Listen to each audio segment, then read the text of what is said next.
झारखंड 2020 के बाद बात बड़ी खबर की। श्रीनगर में आतंकियों से मुठभेड़ में साहिबगंज का एक लाल शहीद हो गया है। शहीद जवान कुलदीप उरांव सीआरपीएफ में 118वीं बटालियन में तैनात थे। शहीद जवान की पत्नी पश्चिम बंगाल में पुलिस सेवा में है।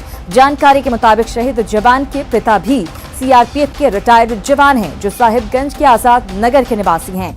पिता घनश्याम उरांव को कल देर रात सीआरपीएफ के असिस्टेंट कमांडेंट ने फोन कर उनके लाल के शहीद होने की जानकारी दी। खबर मिलने के बाद पूरे गांव में मातम पसरा हुआ है। तो ये बड़ी और दुखद खबर आपको दे रहे हैं। हम आपको बता दें कि साहिबगंज का एक लाल शहीद हो गया श्रीनगर में आतंकियों से लोहा लेते हुए। दरअसल शहीद जवान कुलदीप उरांव सीआरपीएफ में 118वीं बटालियन में तैनात थे। शहीद जवान की पत्नी भी पश्चिम बंगाल में पुलिस में सेवा दे रही हैं। शहीद जवान के पिता भी सीआरपीएफ के रिटायर्ड जवान हैं, जो साहिबगंज के आजाद नगर के निवासी हैं। पिता घनश्याम उरांव को कल देर रात सीआरपीएफ के असिस्टेंट कमांडेंट ने फोन पर यह जानकारी दी।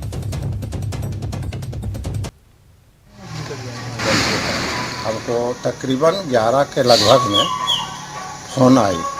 फोन में आया कि आप जो है कुलदीप का पिताजी है। बोला जी सर। ये बात पूछा तो बोला कि ठीक है, एक बात, जो कुलदीप को जो है गोली लगी है उसको हम लोग हॉस्पिटल ले भेज रहे हैं, ये बात बोला। उसके बाद में बोला क्या चीज़ कि आपको जो है सीओ जो है कमांडेंट साहब आपको भेजेगा। भाई भेजेगा बोलता हूँ, ये इसका क्या बोलता है, फ़ोन करेगा। उसके बाद में कमांडेंट साहब फ़ोन की भी किया हमारे पास। अच्छा। अब बोला ऐसे ऐसे बात हो गया, और मेरे से पूछा भी था कि आप जो है क्या कर रहे थे, पहले फौज में थे कि क्या थे। खबरों में आगे बढ़ेंगे। देवघर में श्रावणी मेले का इस बार आयोजन नहीं होगा। झारखंड सरकार ने इसका ऐलान किया है। हालांकि आज इस पर झारखंड हाईकोर्ट का फैसला आने वाला है। कल सीएम ने देवघर और दुमका डीसी के साथ वीडियो कॉन्फ्रेंसिंग कर हालात की समीक्षा की। चूंकि इस बार श्रावणी मेले का आयोजन नहीं हो रहा है, ऐसे में सरकार ने सावन महीने में मंदिर का रंग रोगन कर इसे भव्य बनाने की योजना बनाई है। वहीं पूरे परिसर को हाइजीनिक बनाया जाएगा। इसके लिए कार्य योजना तैयार करने का निर्देश दिया गया है। 23 मार्च से पूरे देश में लॉकडाउन है, जिसमें पूरे देश के मंदिरों को बंद रखा गया है। हालांकि अनलॉक में कुछ शर्तों के साथ मंदिर खोलने की अनुमति जरूर मिली थी, लेकिन सवाल उठ रहे हैं ऐसे में कि अगर झारखंड सरकार देवघर मंदिर को नए रूप में सामने लाना चाहती है तो वो 4 महीने से क्या कर रही थी? क्या इस समय का सदुपयोग मंदिर की बेहतरी के लिए नहीं किया जा सकता था? बाबा मंदिर को बेहतर बनाने के लिए सावन महीने का इंतजार क्यों कर रही थी झारखंड सरकार? ऐसे में साफ है कि झारखंड सरकार में इच्छा शक्ति की कमी दिख रही है। हालांकि सीएम ने देर से ही सही मंदिर को बेहतर स्थिति में लाने का निर्देश दिया है, जिसकी तारीफ की जानी चाहिए। तो सवाल उठ रहे हैं सरकार के इस फैसले पर। लॉकडाउन के 4 महीने में आखिर सरकार क्या कर रही थी? उस समय क्या मंदिर को सुंदर नहीं बनाया जा सकता था? 4 महीने में बाबा मंदिर की हालत को सुधारने के लिए आखिर सरकार की तरफ से क्या किया गया? सावन के महीने में ही आखिर क्यों मंदिर की हालत सुधारने की कवायद की जा रही है? ये तमाम सवाल उठ रहे हैं। क्या पहले इस काम में सरकार नहीं जुट सकती थी? और हाईकोर्ट का फैसला आने से पहले ही आखिर सरकार क्यों जागी? इस मामले पर आज हाईकोर्ट फैसला देने वाला है। हम आपको बता दें, बेहतर इंतजाम करने के लिए सावन महीने का इंतजार सरकार की तरफ से किया गया, और यही वजह है कि तमाम सवाल उठ रहे हैं। और देवघर के बाबा मंदिर को भव्य और खूबसूरत बनाने के लिए राज्य सरकार के फैसले पर रांची के बीजेपी सांसद ने निशाना साधा है। सांसद संजय सेठ ने कहा कि सरकार ने फैसला लेने में देरी कर दी है। सरकार को यह फैसला 2 महीने पहले ले लेना चाहिए था, ताकि सावन से पहले बाबा मंदिर के सौंदर्यीकरण का काम पूरा हो सके। लेकिन सावन शुरू होने के बाद ये फैसला लिया गया है, जो कि गलत है। भोलेनाथ का मंदिर भव्य बना जाएगा, लेकिन अब 3 दिन बाद सावन शुरू है। मुख्यमंत्री जी को निर्णय लेना था तो 2 महीने पहले लेते, ताकि इन 2-3 महीने में वो मंदिर पूरी तरह बन के तैयार हो जाता। अब आप देखो, 2 दिन बाद जब सावन का महीना शुरू होगा, लोग भोले बाबा की आराधना करेंगे। इस समय ठीक है, उन्होंने निर्णय लिया, स्वागत कर रहे हैं, बनना भी चाहिए, उनकी मनसा ठीक है। लेकिन ये मनसा 2 महीने पहले आ जाती तो अब तक सावन में उसका माननीय मुख्यमंत्री उद्घाटन भी कर देते जाके। देवघर में श्रावणी मेला और बाबा मंदिर में पूजा अर्चना की मांग को लेकर दायर जनहित याचिका पर आज हाईकोर्ट फैसला सुनाएगा। बीजेपी सांसद निशिकांत दुबे की जनहित याचिका पर सुनवाई करते हुए कोर्ट ने पिछले दिनों फैसला सुरक्षित रखा था। विशेष जानकारी दे रहे हैं हमारे रांची संवाददाता भुवन किशोर झा। देवघर श्रावणी मेला और बाबा मंदिर में पूजा अर्चना की मांग को लेकर दाखिल जनहित याचिका पर आज हाईकोर्ट के द्वारा फैसला सुनाए जाने की संभावना है।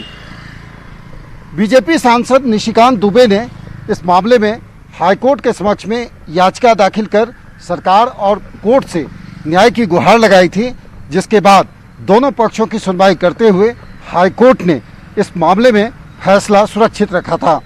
आज फैसले का दिन है और हाईकोर्ट ने इस मामले में 3 जुलाई को फैसला सुनाने का निर्णय लिया था।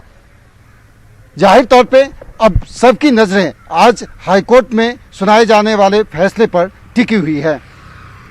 कैमरा पर्सन संजय सिंह के साथ भुवन किशोर झा, न्यूज 18 रांची। तो आज आने वाले हाईकोर्ट के फैसले पर सभी की निगाहें टिकी हुई हैं। जेएमएम का कहना है कि कोर्ट का जो भी फैसला होगा उसका सभी सम्मान करेंगे। हालांकि जेएमएम प्रवक्ता ने निशिकांत दुबे पर निशाना भी साधा और सस्ती लोकप्रियता के लिए ही याचिका दायर करने का आरोप लगाया है। पहले सर्वोपरि है, जो भी फैसला आएगा सभी लोगों को मान्य होगा, सभी पक्षों को मान्य होगा। लेकिन सस्ती लोकप्रियता बटोरने के लिए, अखबार की सुर्खियों में आने के लिए निशिकांत जी भी जानते हैं कि इसमें क्या होना है। और अब आपको बताते हैं कि कोरोना को लेकर राज्य में दरअसल कैसे हालात हैं। झारखंड में पिछले 24 घंटे में 99 नए कोरोना संक्रमित मरीज मिले हैं। इसके साथ ही राज्य में कोरोना संक्रमित मरीजों की संख्या बढ़कर 2622 हो गई है। राज्य भर में अब तक 1988 मरीज कोरोना की जंग जीतकर अपने घर लौट चुके हैं। फिलहाल राज्य में 620 एक्टिव केस हैं। 15 संक्रमितों की कोरोना की वजह से मौत हो चुकी है। कल देर रात पूर्वी सिंहभूम में 36 और केस मिलने से यह आंकड़ा बढ़ गया है। इसके साथ ही कल राज्य के 16 जिलों से कोरोना संक्रमित मरीज मिले हैं। संक्रमित मरीजों में 2010 प्रवासी कामगार हैं, यानी कि कुल संक्रमितों में 80% जो संख्या है वो सिर्फ प्रवासियों की है।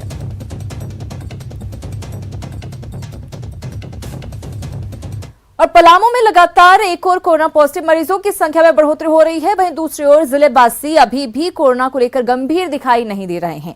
मेदिनीनगर शहर में लोग बेवजह बिना मास्क लगाए घरों से निकल रहे हैं। शहर के 6 मुहान चौक का जायजा लिया है हमारे संवाददाता नीलकमल ने। मौजूद है मेदिनीनगर शहर के छमुहान चौक पर। आइए हम दिखाने की कोशिश करेंगे कि लोग अभी भी घरों से बेवजह काफ़ी संख्या में लोग निकल रहे हैं। कई लोग आप देख सकते हैं कि बिना मास्क के घूम रहे हैं और आज भी लोग जागरूक नहीं है। कहीं ना कहीं घरों से जब भी निकले मास्क लगाकर निकलना चाहिए। किस तरह से लोग काफ़ी संख्या में अब घरों से निकल रहे हैं। बाज़ार में जैसे तैसे खड़े हैं, कोई सोशल डिस्टेंसिंग का पालन नहीं, किसी तरह का कोई एहतियात नहीं। एक मिनट, आप मास्क नहीं लगाए हैं? मास्क नहीं लगाए हैं? मास्क लगाना है ना, मास्क लगा के चलना है ना। मैडम, कितना लोग मास्क लगा के निकल रहे हैं? तो अभी बात मात्र आपको 100 स्क्वाड पहन के निकल रहे हैं।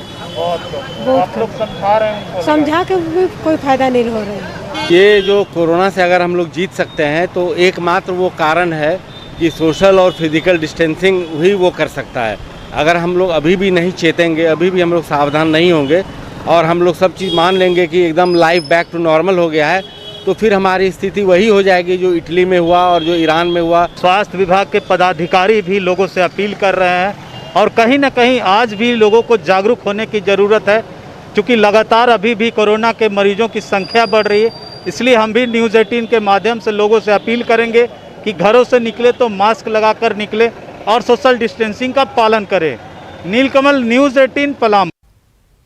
तो जिस तरह से कोरोना के मामले बढ़ रहे हैं, ऐसे में ये लापरवाह रवैया मुश्किलें और ज्यादा बढ़ा सकता है। चलिए खबरों में आगे बढ़ते हैं। खबर घाटशिला के गुडाझोर गांव से है, जहां लोग पानी के लिए लंबी जद्दोजहद करने को मजबूर हैं। यहाँ के ग्रामीण पीने के पानी के लिए झरने पर निर्भर हैं। ग्रामीणों की माने तो गांव में चापाकल लगा हुआ है, लेकिन वो खराब है। ऐसे में उन्हें पानी जो है उसके लिए घने जंगलों से गुजरकर निसी झरना के पास पहुंचना पड़ता है। ग्रामीणों ने सुरक्षा को लेकर सवाल उठाया है और कहा कि पानी लाने के दौरान उन्हें जंगल के जानवरों का लगातार खतरा बना रहता है। स्थानीय लोगों ने सरकार से जल्द पीने के पानी की व्यवस्था करने की मांग की है।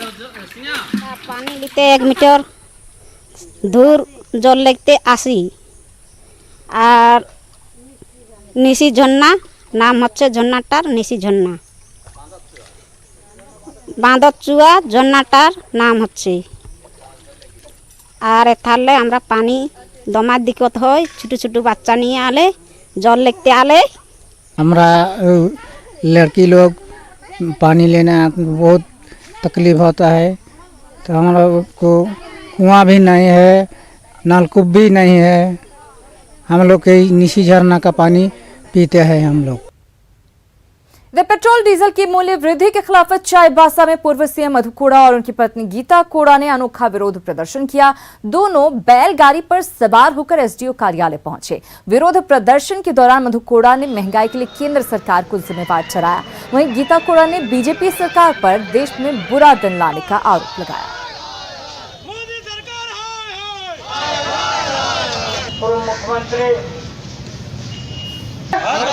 इसमें पहला इसे उदाहरण है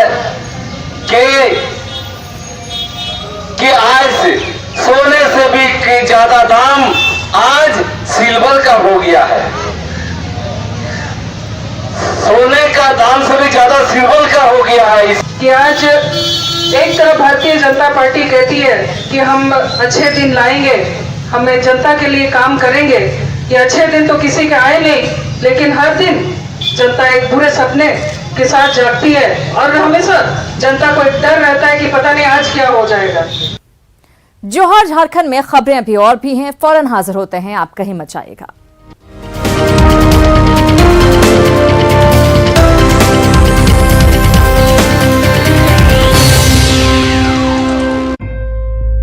देश है लॉकडाउन।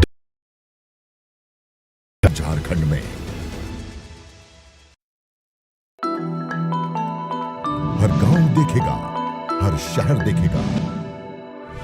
बिहार झारखंड की बाकी खबरों के साथ कोरोना से प्रदेश की लड़ाई की तमाम ताजा जानकारी भी लेगा। गांव शहर 100 खबर रोज सिर्फ न्यूज़ 18 पर।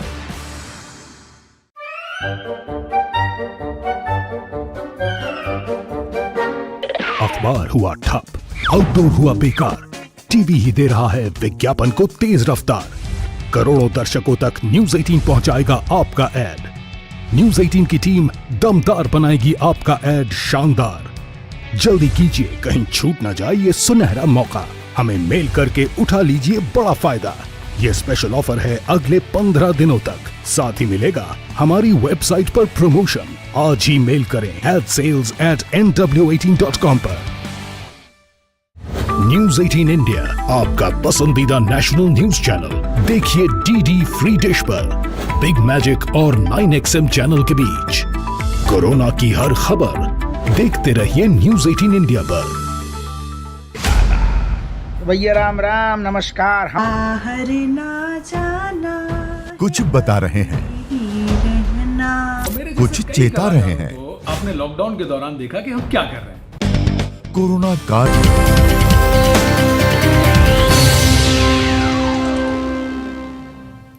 जोहार झारखंड में एक बार फिर से आप सभी का स्वागत है। राज्य में स्कूली बच्चों को पढ़ाने के लिए शिक्षा विभाग ने गांव चले अभियान की शुरुआत की है, जिसके तहत शिक्षक गांव और कस्बों में जाएंगे और छोटे छोटे समूहों में बच्चों को पढ़ाएंगे। इसमें उन बच्चों पर विशेष रूप से फोकस किया जाएगा जिन्हें व्हाट्सएप ग्रुप के माध्यम से डिजिटल कंटेंट उपलब्ध नहीं हो पा रहा है। इधर माध्यमिक शिक्षक संघ ने सरकार की इस योजना पर आपत्ति जताते हुए इसे शिक्षकों को उलझाने वाला करार दिया है। कि हमारे बच्चों को, हमारे अभिभावक को इच्छा शक्ति जगाना कि जो आप स्कूल नहीं जा रहे हैं तो घर में बैठ 2 घंटा 4 घंटा पढ़िए, संदेश यही देना चाहते हैं, ये करना चाहते हैं। मैं कहूँगा कि यह निर्णय सरकार का बेतुका है, इसको कभी नहीं करना चाहिए। उनको अगर करना है तो विद्यालय को ही वो दें कि एक ही क्लास जो हायर क्लास जिसका जीवन जो है आज अधर में लटका हुआ है 10th क्लास का, उसके 10-10 बच्चों को ही बुला करके अगर क्लास लिया जाए, अगर वहाँ 2, 3, 4, 5 शिक्षक अगर लें तो वह फायदेमंद हो सकता है। साहिबगंज शहर को रोशन करने के लिए हाई मास्क और स्ट्रीट लाइट लगाए गए, जिसमें लाखों रुपए भी खर्च हुए, लेकिन ये लाइट आज शोभा की वस्तु बनकर रह गई है। देखिए ये रिपोर्ट।